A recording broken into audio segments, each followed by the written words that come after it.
Welcome to In the Green Room. I'm Kinga. And I'm Chad. I'm Richard. And Kinga, who's our special guest today? We've got Angela Johnson from Fabric. It's a very sustainable company that's in Tempe, and it's a nonprofit. Tell us how you started this and who you are, and give a little What's it all bio. about? Yes. Awesome, I would love to. So thanks for having me. FABRIC is actually an acronym. It stands for the Fashion and Business Resource Innovation Center. Wow. And it's a nonprofit fashion incubator. And what that means is we're trying to help apparel entrepreneurs start fashion brands and manufacture their products domestically in small batches and sustainably. And it's because there's a lot of people in the world that want to start clothing brands now. I want to start one. I mean, I know a lot of do. people do it, and it's there's a lot of obstacles in their way.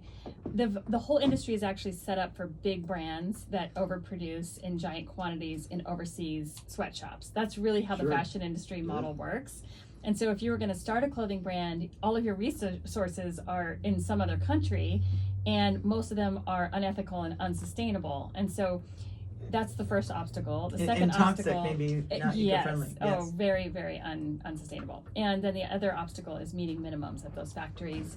Usually you have to make a whole giant quantity because the whole industry is built on scale. So the more you make, the cheaper each item is. Yeah.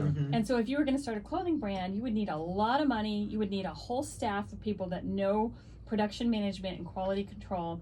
And you would have to make a whole bunch in some unethical sweatshop in order to, have any product in your hands. And then you'd probably sit on all that inventory and hope to sell it. And for the most part, that's the hardest part for a brand. And most brands end up with excess inventory that ends up in our landfills and burned in incinerators. All those big brands we all know. Really? Yeah, majority, about like 60% of their clothes end up, just being burned or put it, in a landfill because they can't sell the giant quantities that they actually are forced to make overseas.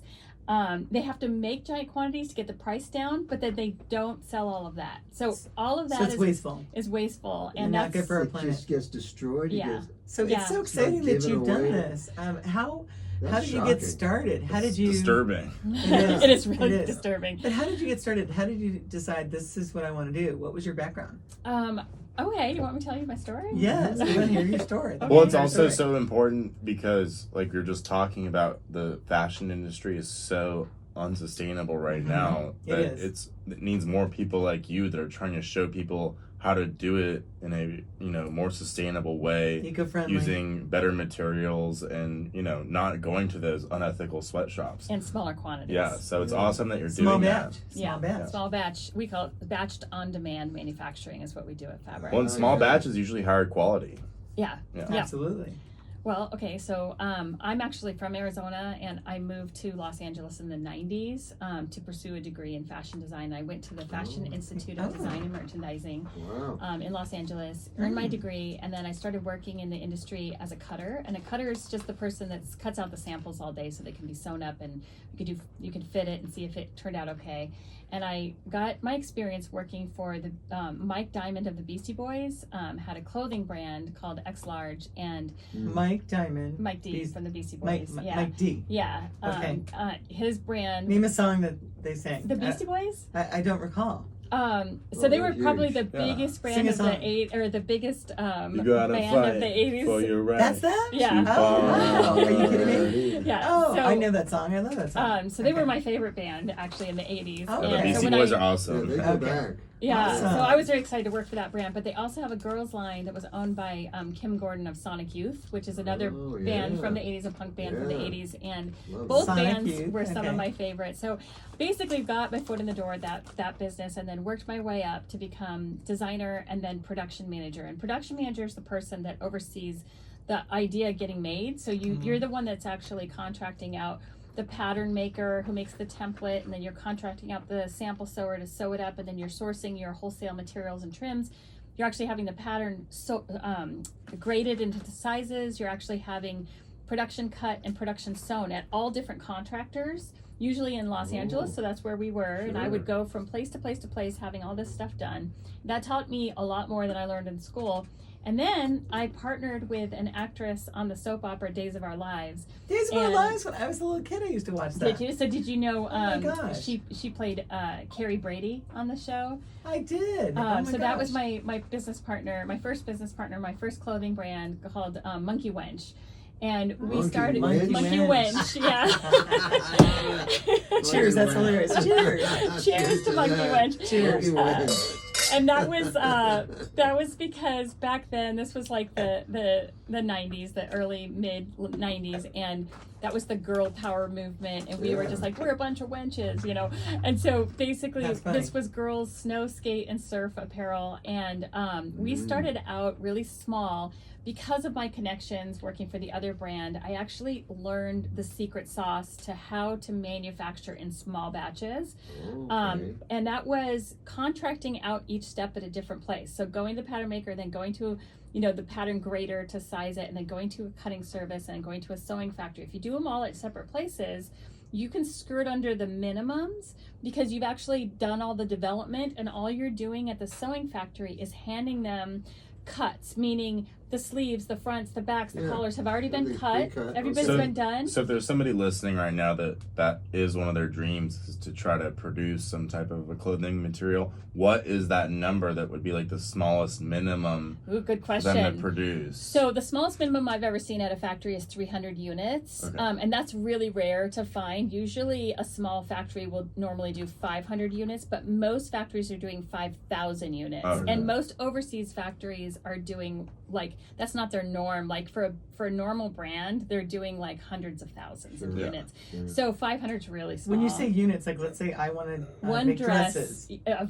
of multiple sizes, but that one dress, you'd have to make 500 of that one dress. Okay. So you can kind of see why you would, it's unsustainable. You'd end up with a whole bunch of excess if you were brand new, Right. So when we first started, we didn't want to make 500 units. We didn't have orders for 500 units. So we wanted to make 50, and that's impossible. No one does that because a factory doesn't make any money until they get into repetition and they can actually get into a groove, and then they can get efficient at it, and that's how you get things affordable. So what I did was walk in with the cuts, and then they knew me from being the production manager for the other brand, and I would beg, hey, can you just sew 50? And they would say, can you do 300? And I would say, how about this?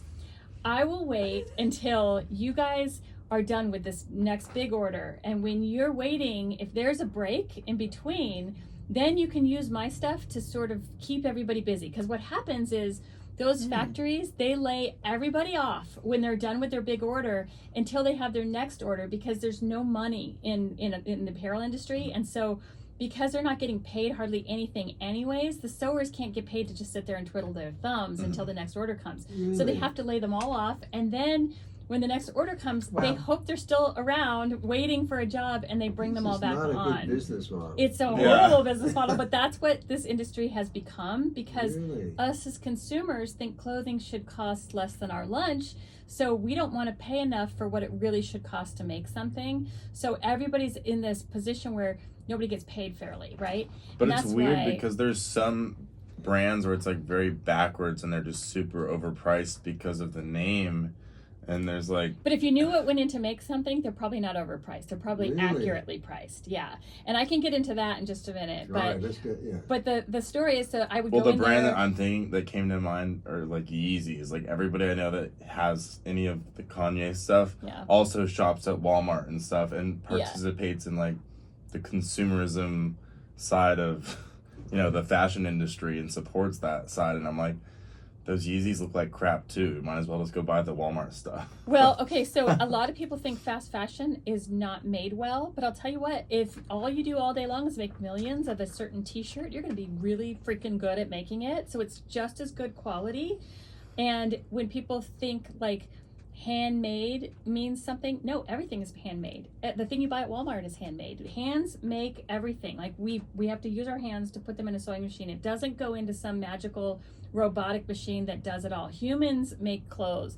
And so it is good quality when something is being made in a mass-produced factory overseas. That's not the issue. Wouldn't you think when it's like a $9.99 shirt or something, they're probably not using like high quality dyes that are good for your skin, and like the actual quality of the fabric probably isn't as high as like a store that you went to that, you know, was doing it small batch. You would think the small batch would be higher quality on some level. I'm not saying that the mass-produced ones are terrible, but those little intricate details are probably going to be better at a small batch. What is different in quality is, let's just say, for example, we're going to throw Walmart under the bus here, but let's just say Walmart wants to make something.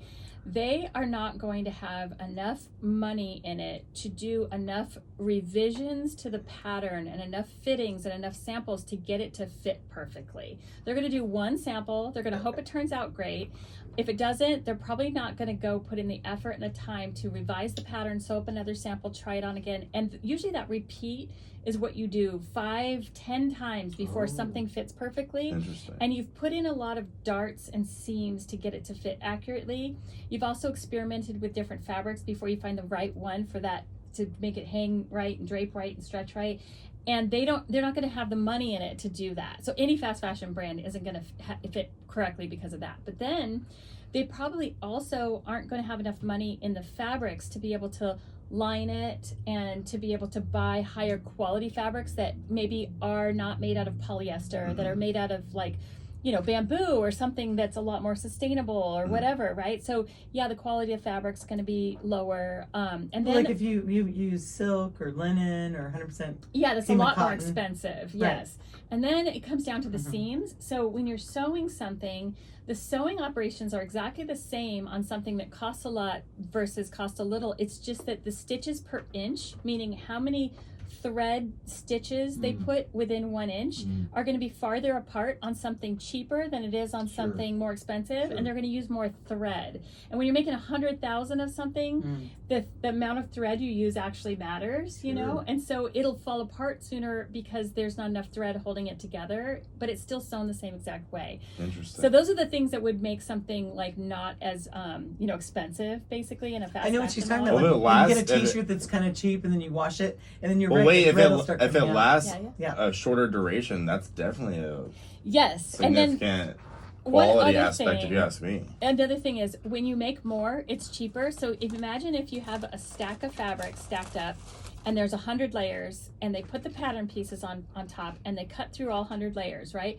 That's how you normally produce, you know, how you cut everything. The higher you could stack it, the cheaper it's going to be because, you know, it's going to take the same amount of time to cut around it. So if you're stacking a stack that's too high and you're cutting around it and the whole stack is kind of leaning around, the bottom pieces are going to get skewed and the shapes are going to be different than the top pieces. So there's so many things like that. You don't think about that. And then have you ever worn something where you're like, let's say a pair of jeans and the seams on the sides are kind of twisting around your leg? Yeah. That's why the stack got skewed like that. And so it was cheaper to make it that way. So maybe a smaller brand might not make so many. So that's one thing, they'll have a shorter stack and somebody will be there caring about the fact that it's doing that. And then they're using fabrics that are more expensive, but they're also using closer stitches per inch and maybe even lining it or using French seams, which cost 3 times the price, 5 times the price than a normal seam. So it's a seam that actually encloses the seam allowance. The seam allowance is the little part on the inside that you can see. So like, for example, that right there, you can see on my shoulder. That's an ugly raw seam and you can make it look like a nice bound, beautiful seam. And that means passing that same part of the garment through the sewing machine 3 times and using a lot of ironing and stuff, so that costs a lot of money. That's what you'll find on something that is like a designer item that costs more, is those kind of seams instead. So all these things are variables. So you said polyester is one of the, you know, lower quality fabrics. Are there any other that you would put on that list of like ones that are kind of... Anything man-made is actually petroleum based, and so it's plastic. And so all the things that don't sound like really they bad grow, then. yeah, like lycra and spandex and nylon and rayon and polyester, Rayon? all those Okay. words that you, well, rayon's actually like a derivative of a plant-based fiber that Right. they manufactured to turn into a man-made one. So it's not as bad, Yeah. but it still has elements of, you know, the bad part. Okay, what about viscose? That's a great question. That's I was what gonna this ask shirt that. is, and I've never even heard of it before I Yeah, bought this if you- shirt. it's- I have to ask you, Chad. Where did you get that at H&M? No. It looks like it's fast fashion. is that I could say the same about your dress. So we'll have a fashion roast. This is sort of in the middle too. So Okay. there's things that are like, so even natural materials sometimes are not sustainable. Like for example, cotton is a natural material, it grows, right? But cotton uses so much water that it becomes unsustainable. So I would say just focus on bamboo and hemp really are the two most sustainable fabrics that there are. So if you can think about that, like those are, if we could have that in everything that we make, that would be amazing. Linen is a plant-based fiber. It does use a lot of water. It doesn't regenerate as fast as bamboo does, but it's a good one. You know, But it lasts so long. Yeah, so those are sturdy fibers that are going to last. A lot of people think, and we just talked about this before we started, silk? but silk's great. But it takes a lot to make it, so it's expensive. It's basically, silk is a worm, and the worm spits out like it creates a cocoon by spitting out like a fiber that they wrap themselves in. Somebody literally has to unwrap that fiber. And think about how tiny that would be, right? That is, it's like a spider web, and that is what makes silk. And so there's just a lot of labor involved in it. And that's why silk is $50 a yard or whatever. Silk is an ancient. It's incredible. fabric. Yeah. But Chet usually wears silk. I've never seen you in this viscose. I would donate that today. You only wear silk? My goodness. No, it's not true. Yes, he wears All Saints. No, those are 50% viscose too. Oh, yeah. Really? Yeah. Then why are they that? Oh, that's Well, the interesting. process to make them, the quantity that you make is really the thing that affects the cost more than anything. It's how many you make. And so when you're making a whole bunch, you can make it cheaper. When you're making less, it's going to cost more no matter what. And so that's just the scale is what affects everything we make. If we wanted to make the bag of chips that you have in your hand right now, if we made 10 of them, each bag of chips would be $500. Yeah. You know what I mean? Oh, sure. And so it really is the Well, I economy love of that you scale. say that because we love our favorite economy wine of scale. is Sam Pillsbury's wine, and he's a local winemaker, and Sam Pillsbury's wines are just exquisite. They're just perfect. We love them.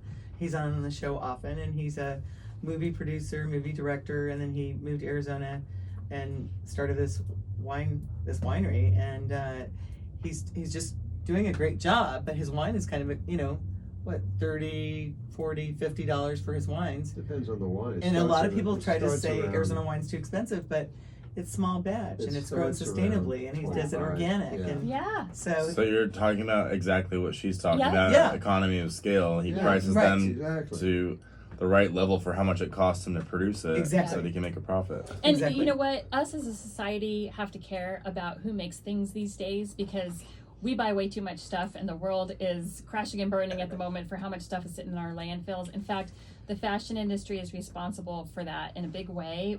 Most apparel is made out of polyester or man-made materials, and it doesn't biodegrade, and it's all sitting in our landfills right now. And that is, you can actually see it from space. That's really taking over our planet, because every human on the planet buys this product. We all wear clothes, right? So you can imagine what an impact So it's what making. could you do with all that fabric that's in the landfill? How could you Repurpose it. repurpose that? Yeah, well, big question. that is a great question. So we can't take it out of the landfill. It's already there, but we can prevent a bunch of it from going into the landfill. Wait, why can't we take it out of the landfill? Well, it's already sitting there with needles and other things. You know what I mean? Like, once it's there, it's there. clean You it know, up, yeah. there's not. I mean, at But least instead of, not that I know of. instead But of having it end up in the landfill, Yeah. how could you repurpose? well, first of all, one of the biggest you could build things. houses with it. Yeah, that's a good Yeah. idea. Yeah, yeah. There you go. Well, That's a great yeah. idea. Well, buy less fashion. First of all, let's just say that. And you would think I would be By good fashion. yes, but Sustainable even less, fashion. even less. Just And less. buy less. Like, we don't need everything to. We don't need our fashion to be disposable. We don't need it to be something that we have to change every 6 months. We should covet it and hold on to it longer. So that's one thing. Wear it until it has holes in it. Yes, Yeah. yes, but And then turn it into a dish towel. They make clothing now that come Purposely with hasn't. holes. Well, that's good advice. Turn it into a dish towel. That's a great Now idea. they it's make true. brand new clothes with holes in them. It's a fashion statement. I mean, You know go what? figure. It's funny that you say that because I just bought a jacket that has it's all frayed up. So you're admitting to over shopping because you already have a very full closet. You need to take her advice. If she can overshot. hold on to those things longer, that's important. We all And need to then stop when you're that. done with it, pass it on to a friend. Don't donate it. When you donate it to Goodwill or Goodwill needs those things too, but We at love the Goodwill. same time, I love Goodwill too. Mhm. But at the same time, a lot of that stuff they don't even they can only sell certain amounts of it. So if it's got holes in it, if it's something they can't resell, it's going to get bailed and it's going to get sent to a third world country that now has to deal with it. And those third world countries can't deal with any more of our waste. So that's why I say buy less. Let's stop this madness. But if you can keep it going in circularity longer, like pass it on to a friend. You know, that's the way to do that before it ends up finally getting donated to Goodwill when it's received the end of its life. But our whole economy is based on consumerism. I know, It's not that's about all buy gotta less. change. No, but I think that's what the show's about. yeah, It's about that's saving the true. planet, That- Yes. One One show at a time. And And how we can and- make yeah. that awareness. capitalist economy more sustainable. People can buy stuff. It's all about voting with your dollars and buying from brands that are doing it in a Yes. sustainable way. So that was the next So- thing I was going to say. So we can always keep evolving. Like, we're not saying that Yeah. markets are going to disappear. They just need to evolve and have less waste. Okay, so I'm going to bring up Rachel, my daughter. She likes to buy from somebody that does sustainable practices. It's eco-friendly. She's all into the fabric, and they only make a very small batch, like very small batch. Like Yes. it sells out right away, and it's like a little local person that's just doing small stuff. And what she wears when she's DJing is one of a kind. Deep Chetty music. What do you wear when you're DJing? Are you wearing anything Whatever looks sustainable? good. Whatever looks good. So that is another thing. Buying from the right companies. Go care about who you're buying from. Go look them up. See what they already say about their sustainability, and the fact that it's a small local brand. If they're domestically making something right there, that's already a better step than having something produced overseas in giant quantities, right? Exactly. So caring about who you're buying from is a big one. Also, you mentioned could it become something else? Yes, the cast-offs from the cutting process of the manufacturing we do this at Fabric too, can be turned into other things, and also the garment when it comes to the end of its life cycle can be turned into something else. So for example, the cast-offs that we end up with, we have people who come pick them up and then they take them to different places. Wait, what's a cast off? The scraps, the cutting floor scraps. Yeah. So if you're It's called if you're cast off? anything's called a cast off when it's not. That's not I a didn't know fashion that. term. I'm just saying the cutting room scraps. It's cast off. Yeah. So Well, going back to your I didn't know that. question, I mean- Wait, What- can she oh, finish? sorry. I don't like to hear this. yeah, so Yeah. so those scraps end up, if they're denim, there's a local company who turns that into insulation. that's And so that Oh. can be reduced down if it's 100% cotton. Yeah. Okay, if it's a stretchy jean, then it has 4% spandex in it. They can't use it. So that's an important thing to think about. Right. Also, So the they're other using it for insulation. Do you know what company that is? yes, and oh my gosh, Phoenix Fibers is what it's called. Phoenix Fibers. Okay. And then the rest of the scraps Solutions. I love it. people pick up from us, and we have community members that care about this kind of stuff, so come and get our scraps. This one woman, Diana, she's been doing this with us forever, and she's so amazing. Sometimes she turns that stuff into stuffing for dog beds for homeless dog shelter or shelters for dogs. Wow. Yeah. I love that. So that's a great use of it as well. Fantastic use. Sometimes some of our local designers will grab the scraps and they'll use it to make new garments. So they'll make garments out of a big scrap, or they'll take the little scraps and sew them together, and then make a quilted fabric, and then turn that into a garment. That's a program that we call FABRICate at Fabric, and we used to have fashion shows featuring all those pieces as well. That's incredible. And so the scraps get used. The other thing is garments that that can be used. You can also upcycle them into other things. So I didn't finish telling my story, but my journey goes into what I also do. Besides, I'm the co-founder of Fabric. I also have my own clothing brand that I upcycle T-shirts from thrift stores into ball gowns. And so I have like Ooh, Wow. these floor length really? ball gowns that are made out of like 25, 30 t-shirts, and so you're keeping that from going in the landfill. You know, somebody can come to me with all their own collection of t-shirts too, but for the Okay, most part. explain that. How do you take t-shirts and make that into a ball gown? So I take the shirt, I take the pattern pieces. So like on a garment, we just learned we have a pattern, we have a template, right? Right. So on my designs are corseted tops with a big, huge full skirt. So each pattern piece, so you have two front pieces, two side front pieces, two side pieces, two side back pieces, and two back panels. They're, you know, it's a template basically. So I'll take those and I'll place them onto the t-shirt so that the graphic lands where I want it to land, and I'll cut those pieces out and then I'll sew them all together. So I've created the top, and then I'll take all the scraps that are left over and additional t-shirts, and I'll sew them all together to create like almost like a blanket, like a big piece of fabric with all the pieces. And then I'll take my skirt pattern and I'll lay that on there, and I have 4 skirt patterns to create a big circle. So it's almost like 4 pieces of a pie to create a big circle.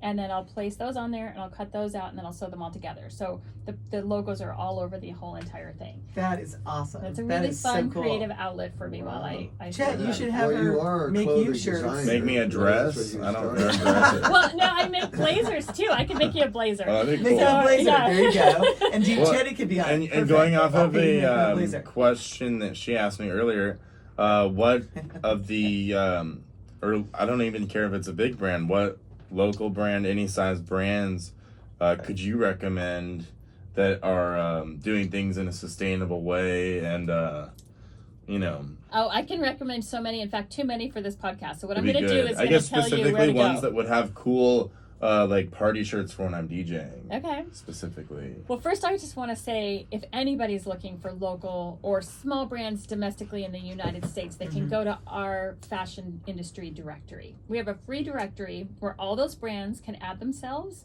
and also all of the hair stylists, makeup artists, models, anything fashion related, schools, textile companies are all in our directory. So there's literally thousands And that's in the online? directory, and it's online. It's a great fashion. And resource. it's, so if you go to our website, which is Fabric Incubator, fabricincubator.com, you'll find it under the community tab. That's where all of our free resources are. So under the community tab is fashion industry directory, and you can search by like apparel brand, and then all of the small brands that we've been talking about will pop up, and you can sort through and kind of see if there's anybody there that you like. And I can't think of anybody making cool graphics on button-down shirts off the top of my head right now, but can't remember everybody who goes through I'll go on a Fabric. deep dive through that resource. Though. Yeah. That sounds like an awesome resource to find I that. thought of one. Okay, cool. Tech Noir Candy. Okay. Tech Noir Candy. She makes really cool graphics, and I know she has some men's stuff.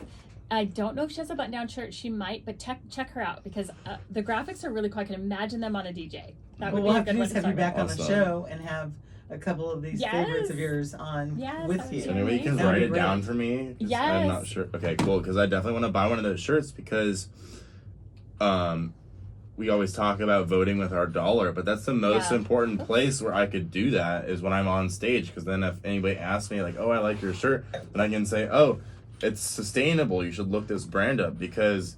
Or you can grab It's the mic and say that it's to a everybody. big trickle down effect. Like if I was just like, oh, I bought this at some fast fashion store, then they're gonna go buy that. But instead, if I support this brand, then they will go do it too. Yes. So Yes, that's true. Well, but you make blazers as well, you said. I do. So I try not to advertise very much anymore because my day is at Fabric every day. I'm 16 hours a day there, so I don't really have time for my own brand anymore. But it's every once in a while somebody orders something still. It used to be my main job. I didn't finish telling the story, but basically, it used to be my main job, and now it's my side gig. That's a fun little creative outlet. If I happen to get an order, but I kind of want to finish that story because I think it's really please. important to the Please. Fabric thing. So I managed to make small batches was what I was saying. I'd go in there, the sewing factory I would wait until they had another opening, another break, and they would sew me 50 pieces, which is like unheard of for manufacturing. And I was able to get things going that way. And then it grew, and I started selling worldwide. I had stores all over the United States and England and Japan and stuff, carrying our stuff. Wow. And every celebrity from the 90s you can imagine was wearing our stuff. I mean, we had like what was the name of the brand? it's called Monkey Wench. Monkey Wench. Yeah. Okay, Monkey Wench. Yeah, Okay. yeah. So we had it was on 90210. We had It was? Pamela Anderson and Tommy Lee were wearing it. We had Stop Leonardo it. DiCaprio wearing it. We had I mean, I have so many celebrity stories, and so I was living the dream, doing my thing. Yeah. And then I moved back to Arizona because my grandma passed away and I had to take care of my grandfather. And when I came back here, I had to shut it down because there were no resources in Arizona. And I was in downtown LA every day going from place to place to place, like I mentioned. Yeah. So I couldn't manufacture anymore. We closed it down. It wasn't big enough to That was really nice of you to come take care of your grandfather. Oh, that thanks. was really sweet. I felt like it was a good thing because they helped me, in my life. Like they raised me, and so I that's so felt nice. like it was, a good Yeah. good thing to do. And the reason I went to At college. the time, and were you everything. married? I was. I brought my husband back, and my son was only 1 year old at the time, and now he's 25, and he actually works at Fabric. But basically, 25 and works at Fabric. yeah. Okay. so And your husband's an electrician, yes, and then we have a daughter now too. So and she works a little bit with you. She does too. She watches the front desk and models, and I birthed my own supermodel. She's 5'11", so that worked out really nicely. Wow. is Dad tall? He is. He's like, well, not that tall. He's only like 6'1". 'Cause So I don't know how she got that tall. She's 5'11". That's yeah. amazing. Yeah, it was How lucky tall are me, you? right? I'm only 5'6". So I don't know. That's funny. It was Oh, good for genes are in there somewhere. So I moved back, and then I started teaching because I couldn't manufacture my brand anymore, and it didn't make sense. We couldn't sell it because we weren't at the point that we were making a huge profit. If you know anything about entrepreneurism, it takes 3 to 5 years to make a profit on anything. Fashion is 5 to 7 years, and most of the time you're barely making a profit because the world doesn't appreciate clothing and nobody wants to spend enough money on it. And so you're always at a race to the bottom to try to make it cheaper and Really? cheaper. And so fashion has a hard time making any money. So we But were, how did you get out there where people from 90210? my business partner or- was that actress. And so she if knew you're- everybody if in you're- the business. If you're in that Okay. case, you have a small production, but I'm imagining that those items that all those celebrities were buying, they were spending a lot of money for. Weren't No, they they were just expensive? buying it for our normal price point, and our price point was just a normal price point. We weren't taking something that we had in our catalog and charging a celebrity 10 times the price. They were just buying it for what it was worth. What were the prices in your normal Just catalog? normal, Like what? it's called. So the price point that any small brand has to be in is called bridge. The bridge price point is a bridge between the normal fast fashion price and the designer high end price, Yeah, and okay. it's what small Okay. batch manufacturing just automatically is because of quantity. It's the whole thing we've been talking about the economies of scale, right? So Right. we were at one point we got up to about 500 units, and at 500 units you're still bridge pricing, which means like let's say a button down shirt like this would probably, if you look up design or bridge designers, you'll find that like a shirt like that might be a $800 shirt, maybe a $500 shirt. Mhm. Our prices were lower than that, and so if that gives you any kind of, like, our jackets and stuff were maybe $500 or So what did Pamela Anderson wear, and what did she? I don't even remember what she bought at this time, Okay. at this point, but we had it was a girls' snow skate and surf apparel line. So we had snowboard clothes, we had board shorts, we had everyday streetwear. It was a little bit of everything, bathing suits, stuff like that. So What fabrics were you using? oh gosh, everything, because if we were making a bathing suit, we're using bathing suit fabric. We're making a board short, we're making board short. I mean, it's a little bit of everything. But back then there wasn't a lot of sustainability, Right. because basically it was just the new, a new thing. And so sustainable fabrics looked like like what you think of sustainable fabrics. They looked like linen, you know what I Yeah, mean, in yeah. like just a couple colors that were green, you know what I mean. And so sustainable fabrics have come quite a long way since then. But anyways, moving back, I changed careers and I started teaching. I've taught at every fashion school you can imagine in Arizona, and I started consulting and teaching people how to start their own fashion businesses. I spent 15 years teaching and building a fashion community in Arizona. I actually put together all these fashion shows to bring all the local designers together. So people who were hobbyists and sewing out of their house and stuff would put their stuff on these runways.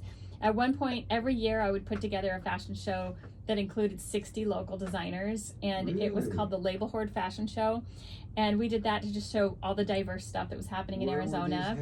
Everywhere. They would be at like galleries and museums and restaurants and things like that. I wonder if you had Gallery Andrea, because my mom and my sister make it's called Wearable Art, and they were voted best gallery 2 years in a row. The Family Art Gallery. It's called Gallery Andrea. And that's been around since then. Oh, forever. I mean, I think the gallery's been in business now, like, what do they say, 20 years? Yeah. About 20 years. Maybe. Might have done something there. And I know they're always in the fashion shows, local ones. Yeah, I wonder. Ask her if she remembers Label Horde and if she knows Fabric. Well, we'll have to have her on with you. Yeah. One question I have is, that'd be really cool. How difficult was that leaving that situation in LA? Because it sounds like you were like kind of chasing your dreams and getting there with, having all that success. Like, I don't know, that just sounds such a tough decision to come back to Arizona, even though you did the right thing for sure, because family is the most important. Like, what was it like having to put a time out on that? That was one of the hardest things I had to do, and it was devastating because that was I was living my dream, and so to stop it all suddenly like that was really hard. And then it was for the best though. Things happen for a reason.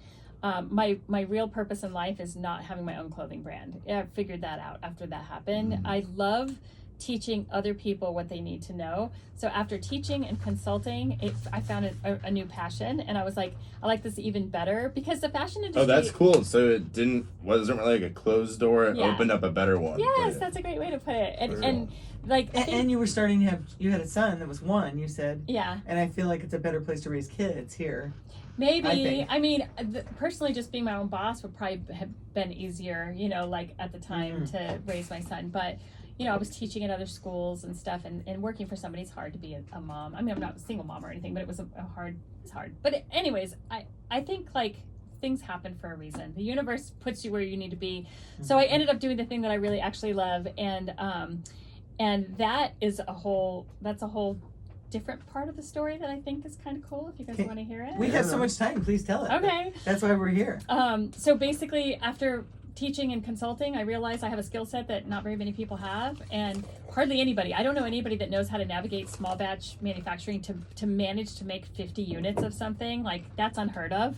And so I was like, I'm going to teach people that, because I started to meet a lot of people starting clothing brands, because this was the early 2000s, and this is when the internet started to become more important, right?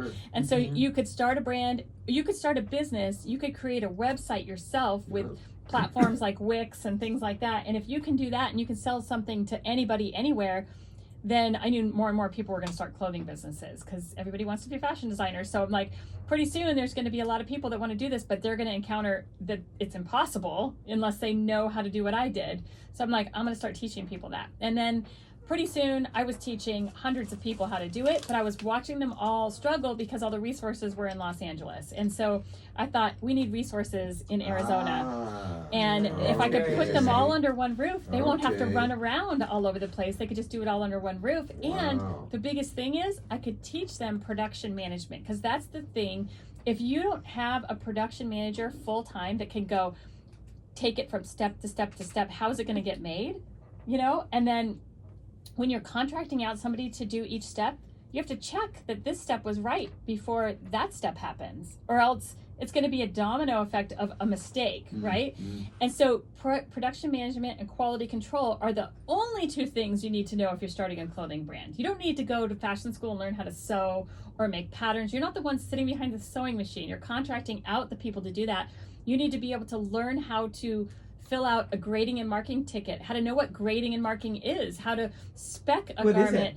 grading is sizing and how to look at a pattern and know if it was sized correctly, because you got to check it to make sure it was sized correctly before you go cut all your fabric. What if it was sized incorrectly? Right. You cut it all. You're still paying the cutter to do their job, and you're still paying for all that fabric. So when it's a mistake, you're still paying. You're still paying. And I'll tell you, so I've seen that mistake happen so many times I can't even tell you, from all the people starting clothing brands, is because if you're not there inside the place looking that things have been done correctly, then something will go wrong, because too many humans are involved and humans make mistakes. Right. So I had met a woman named Sherry Berry, and Sherry was an apparel entrepreneur that came to me for the consulting. And Sherry was brilliant. In fact, she used to run 300 retail stores for brown shoes. She went and got her MBA from ASU so she could start her own clothing brand.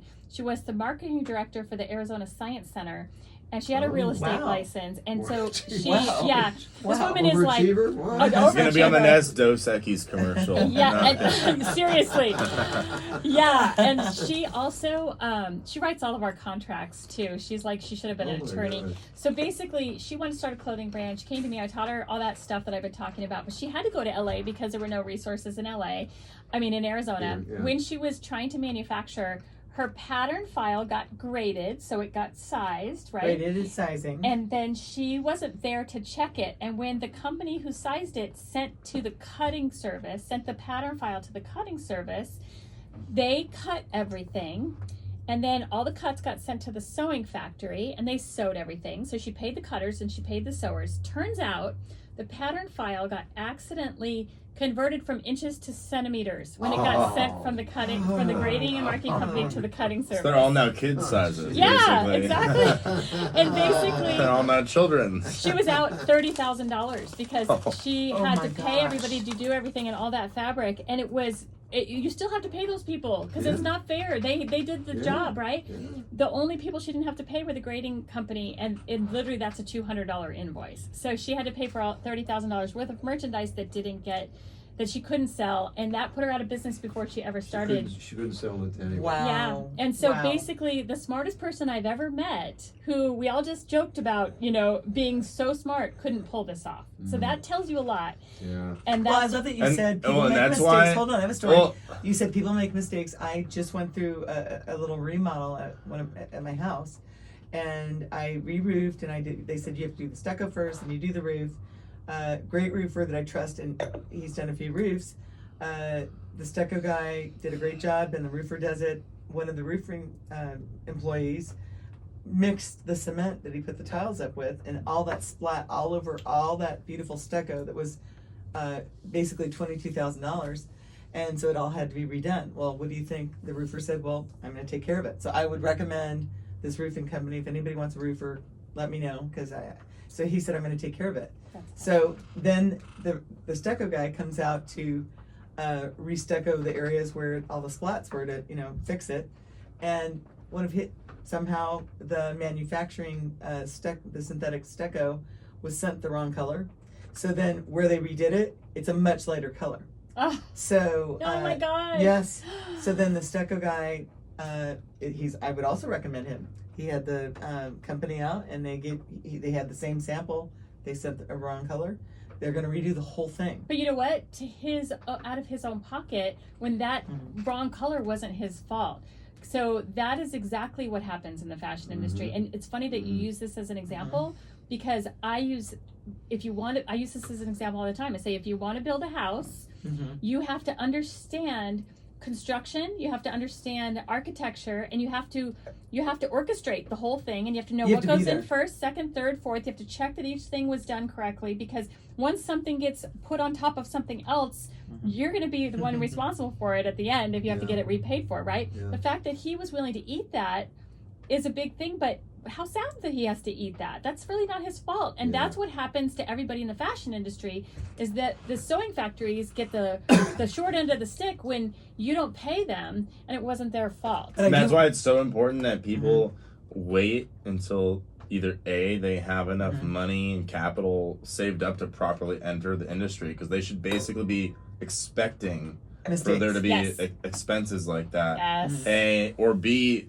it should be such a big passion project, and you love it so much that you're fully willing and accepting of losing, whatever you invested in it, because it's so risky. So that's what I tell everybody also. I love Good that you point. said that, because everybody who comes in, I say, a big brand, that kind of catastrophic mistake won't put them out of business. They still they can keep going, right? $30,000 is nothing, right? Small brand that would wipe you off the planet, right? Yeah. So those are the things that people have to consider before they start clothing businesses.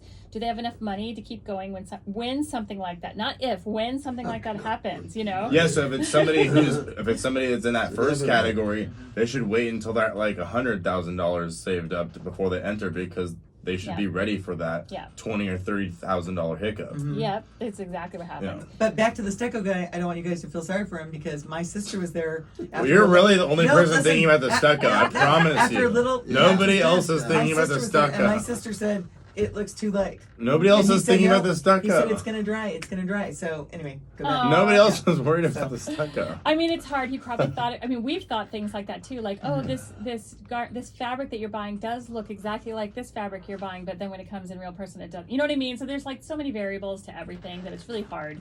It's really hard. Is the So point? how do we get you know? one of your if I want one of your dresses, how long does it take to make? Wait. Oh, my t-shirt dresses? Yes. Oh, I'd love to have one, and I want Chet to have a blazer, and Richard should have a blazer too.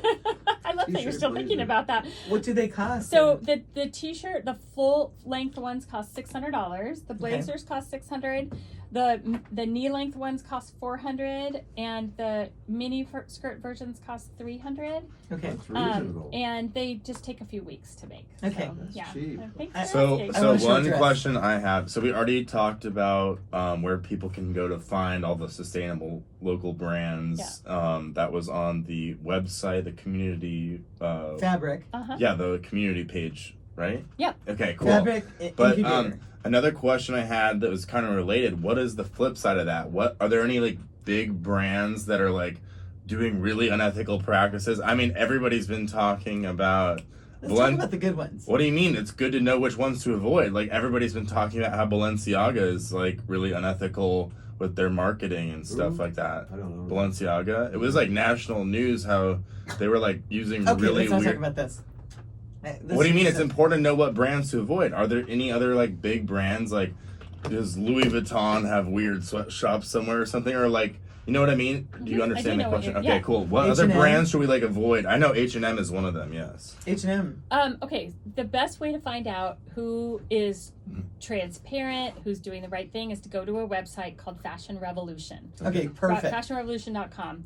They have the Perfect. ranking Perfect. of all the brands. Interesting. It tells you which ones are not doing well. It tells you which ones have made improvements. Surprisingly, H&M went from being like the bottom of the list to towards the top when it comes to transparency. They started to really change Interesting. because of Fashion Revolution. Because of awareness, and that's what this show's about. Yes. Because Yeah, and so that's why you shouldn't be squashing us talking about these important points and which brands to avoid. but You're I like know- telling us not to but the spread Balenciaga information. thing is something that's very. I don't want to talk about that, but everybody can look it up. Everybody should avoid it. Avoid that brand too. Well, this is a great place to find out who you should be I know buying what you're talking from. about. It also gives you all kinds of education and literature if you want to educate other people. So you could download stuff and share it with your friends or whatever. Every year in April during Earth Week, they have this thing where it goes viral, where everybody on the internet holds up signs that say #who made my clothes, and then it forces the brand, it Wow. forces transparency, because all the factories that are totally open to transparency will hold up signs that say I made your clothes, and the ones that are like not answering the question, maybe you should ask them again. You know, the brands like, Yeah, why like aren't Nike's you telling not us? answering. Yeah, It's exactly. It's something that I love. Like Chet mentioned Balenciaga. They are trying to change their whole brand because of whatever they did wrong, and they allowed everybody to return anything if they felt uncomfortable owning their product. Speaking of which, my daughter, we went and returned everything I got her for Christmas, and they were super nice She's able about to it. see it's a dumb brand to support at this point. They were super. It's pretty easy They to were see super at this nice point. about it, and then 6 months later, the salesman called me and said, "We want you to come back. We're changing our brand. We fixed everything, and we have a couple free products for you guys." And I'll go on the record that So- everything from that store is ugly as fuck. All right, I'll say it. Everybody who is falling for that shit, you're a dummy. You're a You like the sucker. design? What do you mean it was ugly? Oh yeah, they would charge Okay. like it would be like a pair of shoes that have like 2 spikes on them, and they'd be like $1,800. Like That's But- what I'm talking about. But they literally look like Skechers that they just like, super glued like So let's two metal segue back to spikes you. on. They weren't good looking shoes. Sorry, I thought that brand was the dumbest thing to ever So happen. Annette I hope Johnson, it we have to applaud you goes out of because business. she's here trying to save the planet with her awareness of, helping people do sustainable, eco-friendly clothing. And Thanks. I think that's incredible that what you're doing is really But amazing. you're And- also saying that this is going on more and more, even at the highest echelons of the industry. Yeah. Yes. So, so one of the things that we do is we use technology to make the process more sustainable. And I'd love to share what that is like, because Yeah, this that's the brings up key. a That's the lot. answer to the industry. Yeah, exactly. and Exactly. Can you tell us? Yeah. So let me finish what I was saying about Sherry. Right. So basically, Sherry wasn't able to do, her thing. So her and I got together to create this place together. She's my co-founder got of it. Fabric. Oh, that's how you found her? Yes, Yeah, yeah. Oh, So basically, that's nice. that was the reason, and it's a very yin and yang. Like, she's the left brain, analytical, obviously business savvy person. I'm the community builder, the right brain, the person who had that experience. creative side. Yeah, we opened up the facility in 2016. We are a nonprofit, and we've helped about 1,700, maybe even closer to 1,800 apparel entrepreneurs since then. Wow. And we've actually contributed about $13 million worth of free and discounted programs and services to the community, so that it makes it cheaper for somebody to start a clothing business. And Wow. so incredible. one of the things that we did, and there's a reason I'm telling you this, is because it's going to springboard into the technology that I want to share, Okay, okay? great. Okay. One of the things But that we we want to did... have you back on with your partner. Okay, yeah, Okay. she would probably love that. She'd be the Okay. great person to talk about this technology for like in a deeper dive. But one of the things we did during COVID was we turned to fuel everything that we do as a nonprofit, we have an event space, and the event space is we rent it out so people can have fundraisers and weddings and music festivals and whatever they want there. And that fuels all the good that we do, all the no minimum manufacturing that we offer. Like, no minimums lose us money. Nobody does it for a reason. We do it because that's what everybody needs when they first get started. And then the education, we do scholarships for disadvantaged entrepreneurs. We offer free education as production manager, so you can learn that role, to veterans, to people with disabilities, to people who have a financial need, and to minorities and women owners. So all those people get free education or discounted education, and then the access to no minimum manufacturing. Now, I'm telling you this for a reason. So we couldn't rent out our event space during COVID. Right. So we turned it into a PPE factory, and What's we ended the protective gowns that the doctors and the surgeons wear. PPE, Oh, okay. masks and stuff. Oh, We didn't make right. masks, we made medical gowns. So we made 800,000 reusable medical gowns for our healthcare system. Wow. They were Wow. reusable as Cheers. opposed to disposable. Cheers, that's a big deal. Cheers. Thanks. So you know how normally medical gowns are throwaways? They end up in the landfill. Yeah. Yes. Ours could be washed 100 times, so to keep their level 3 level. And then after they've worn out their 100 washes, they can be worn in a level 1 situation, so they can continue to be used instead of disposable. Yeah. 800,000 is a lot, and we actually we cost those gowns at what we thought it would cost to make, because we didn't want to make a profit in a pandemic. We basically donated a ton of them to the Navajo Nation, and the rest of them were sold to Banner, Dignity, all the healthcare industry. And at cost. Well, when you get really good at making something after making 800,000, we actually ended up with a little extra money, which we hadn't planned. We took all that money and we reinvested into technology that would help all these apparel entrepreneurs compete with the big brands. And what I mean by compete is, okay, we talked about right now how bad the unsustainable part of the fashion industry is, and how you have to make 100,000 overseas to make it cheap, right? That's how you get cheap prices, is you make 100,000 of them in a sweatshop where people aren't getting paid fairly. And we talked about how you can't revise the pattern to get a perfect fit, right? Like, you have to make it cheap. Well, our technology that we invested in, first of all, we do everything digitally. You can digitally stitch up your samples over and over on a 3D avatar first, so that you can see how it's going to fit before you ever cut and sew it. So you don't have all that waste, and you don't have all that extra expense of cutting and sewing multiple samples. Then you can digitally engineer really cool artwork, like you were talking about prints, you know? Mhm. So if you started a clothing brand making button-down shirts with really cool, fun prints on it, we could perfect the button-down shirt with like maybe 5 samples on an avatar first, so it fits properly, and even the properties of the fabric are built into it, so we can see how it's going to drape and hang and stretch. Then we can engineer really cool prints and we can put them into those shirts, and then you can take those avatars wearing all the different prints and you can put it on your website, and then you can gather orders off of your website.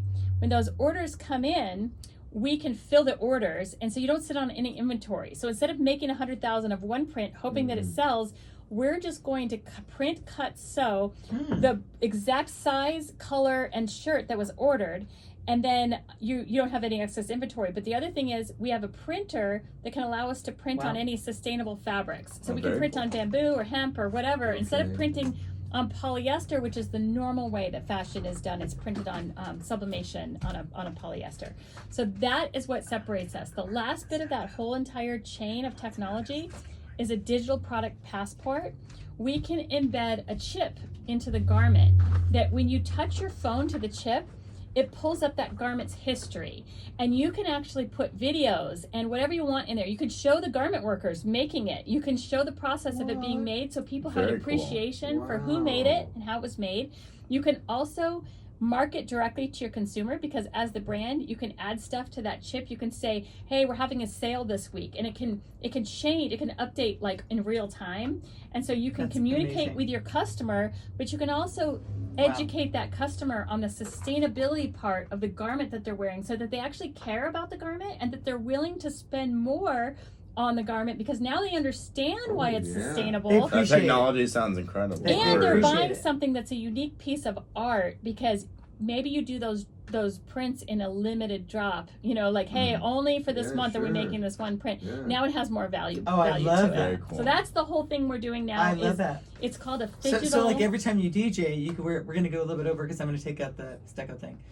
So every time you do a show, you could just do like, hey, I have a limited, the shirt I'm wearing, I'm only doing 20 of them. Yes, you know, exactly. And you could tell everybody, you could use the mic and say, hey, I'm going to make 20 of them. Yes. So hurry up and let me know. And that's why that person might spend $500 on that shirt, is because it's a limited piece of art that has a digital chip in it that they can learn and they can see how it was actually made, so they feel a sense of ownership to it. So you can transfer ownership to the person who bought the shirt, and they can add to the timeline. They could be like, hey, I wore this to the next show that you did. And they can put it on the timeline, then they can share the timeline on their social media, so it's marketing for you. Very cool. Crazy cool. Wow. Really wow, cool. that's talking incredible. about printing, obviously, designs on existing fabric. What about, there's machines that are printing things. Yes, like 3D printing. Yeah. 3D printing. 3D printing Does that fabric. have any future in the It does.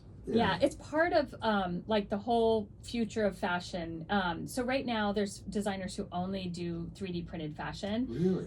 Yeah, and they do some like really amazing avant-garde things. It's not at a scale yet where it's going to be cheap, but it's something super cool and unique. And that's sustainable. All that stuff. There's a combination of things. So you can actually 3D print a full 3D garment and have the whole thing be 3D printed, but you can also 3D print parts of the garment and sew those pieces together. So there's lots of different ways to create a 3D printed garment, and you can 3D print like trims and things like that as well.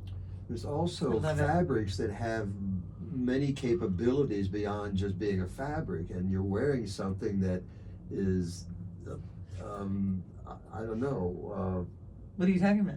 I'm talking about fabrics that can communicate. What? You're talking about smart textiles. Smart textiles, thank you. Yeah. That's like where it can connect to the phone and different apps and stuff. Yeah, Your the clothes fibers. Yeah. So if you look at your shirt, yours especially, you can see it, and mine because we're wearing linen. Yeah. If you look at your any garment you're wearing, and you can see these little lines in there, those are the yarns, right? And the yarns are created out of fibers. So if you imagine a cotton ball growing, like the cotton plant has a little seed that erupts, and there's like a piece of, it looks like a cotton ball, a little piece of fiber.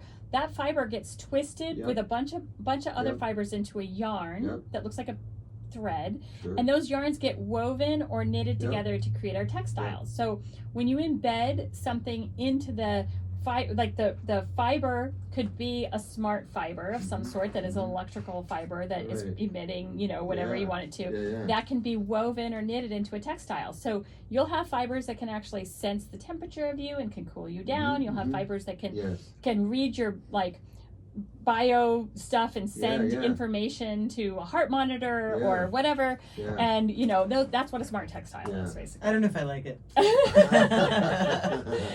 of scary all this damn stuff. science. Still look good. I don't know if I like it. Look good. It's a way for them to find out everything we're doing. Yeah, like she's low on this, vitamin or whatever. Well, I think we're about She's got too close much to wine our or maximum amount of time. So Exactly. it was a great time talking to you, and everybody should go to Fabric. Thank you. Wait, what was the name of the website? FABRICincubator.com. FABRICincubator.com. Okay, I didn't want to butcher it. And your partner's name is? Sherry Berry. So Sherry Berry and Angela Johnson. Mm-hmm. And is there a phone number for them to call, or is it just the website? It's on our website. I don't know what's on my Go to the head. website. Okay. Your physical plant is in Tempe? Yes, downtown Tempe, right off of Mill Avenue. How many square feet is this place? Well, I want to say it's maybe about 15,000. Our original building was about 26,000. We're inside of a City of Tempe building. Oh, you We have a are. trade with the city. They let us use it, and we give the free programs and services. So that's to how the we met community. you, because of Mike. Yep. The economic Yep. director of Tempe, and he's going to be on actually next week. Yeah. You might have to come back and be on that show with I us. love Mike. Here we are, saving the planet. One One show at a time. Bye.